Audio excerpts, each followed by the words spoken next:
మక్కునం అంటే నల్లి, దోమ మశకము అంటే దోమ, మశకము అంటే ఏంటి దోమ, మరి తర్వాత మక్కునం అంటే ఏంటి నల్లి.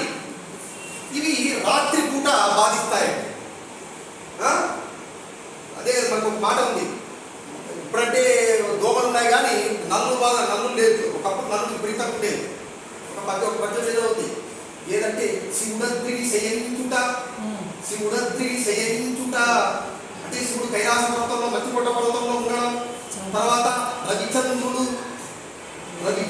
వింటనుంట, సూర్యచంద్రుడు ఇద్దరు ఆకాశంలో ఉండడం. రాజీవాక్షుండు అవిరలంగా శేషునిపై పవలించుట. రాజీవాక్షుడు తామరవష్ణువు, ఏది తామరం అంటే కళ్ళు తెలియనటువంటి మహావిష్ణువు ఏం తెలిసిన శేషునిపై పవలించుట అంటే ఆదిశేషుడిని పడుకోవడం.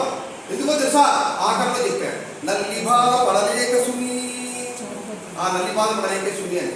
కాబట్టి మశకము మత్కునము దోమ నల్లి రాత్రిపూట బాధిస్తాయండి. తర్వాత మచ్చిక భిక్షుక దివో, మచ్చిక భిక్షుక దివో పగటి పూట, దివము అంటే పగలు. మచ్చిక అంటే ఏంటండి ఈగ, భిక్షుక అంటే అడుగుతునేవాడు భిక్షక. వీళ్ళు పగటి పూట బాధిస్తారండి.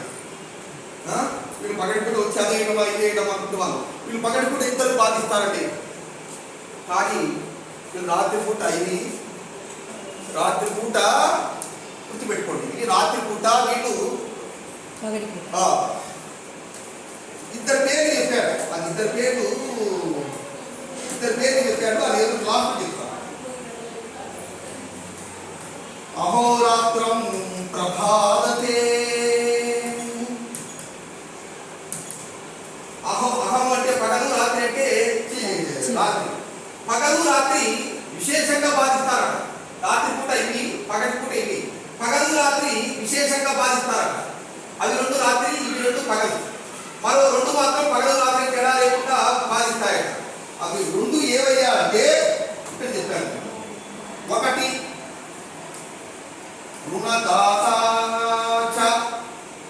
అప్పుడు ఇచ్చోడు రాగానే చెప్తాడు. కాబట్టి అప్పులున్నోడంట, చెప్పులున్న వాళ్ళంట వెళ్ళరాదంట. అప్పులున్నోడంట ఎవడంటే ఎవడు బాబా ఏం తెలుసా? అప్పులున్నోడంట అదే అర్థమైపోయింది. ఒకసారి అప్పులున్న మా మిత్రులతో పాటు వెళ్ళాను. మధ్యలో ఏం తెలుసా, తీరు బజార్ ఆపాడు. ఇద్దరు కలిసి వెళ్తున్నాడు, నా వెనక కూర్చున్నాడు. ఇద్దరు కలిసి వెళ్తున్నా, తీరు బజార్ ఆపాడు. ఆపి ఎట్ట పడితే పెరుగుతున్నాడు వాడు. మా ఫ్రెండ్ పడితే అప్పు తీసుకోడు కాబట్టి ఎట్ట పడితే పెరుగుతుంటే నాకు అప్పుడే వరకులే. కాసేపు పోయిన తర్వాత నాకు కావాల్సిన మిత్రులు కొంతమంది తెలిసిన వాళ్ళు, ఎంత తీసుకున్నావు మిత్రమా ఇద్దరు అప్పు నువ్వు అన్నాడు. అంటే అంతమంది తిట్టింది నా మిత్రుడిగా, నన్ను తిట్టే అనుకున్నా పెరాలి. అప్పుడు అర్థమైంది. అప్పుడు వాడు వెంట చెప్పులు వాళ్ళంటే మనకు ముందు ఇరుతాయి. కాబట్టి ఈ విధంగా అప్పుడు చెప్పులు అంటే నాకు అనుభవమైంది.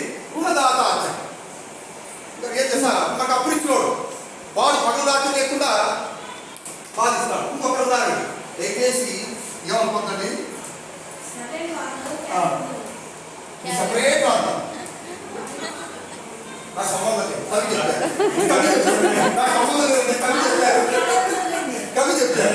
భార్యాచ ప్రదాత భార్యాచ, వీళ్ళందరూ చెప్పింది ఒక్కడు చెప్తానని చెప్పాడు. నేనేం చేయాలి? కవి చెప్పింది కాబట్టి ఛందస్సు చేసుకోండిగా, అనుష్ఠిత ఛందస్సులో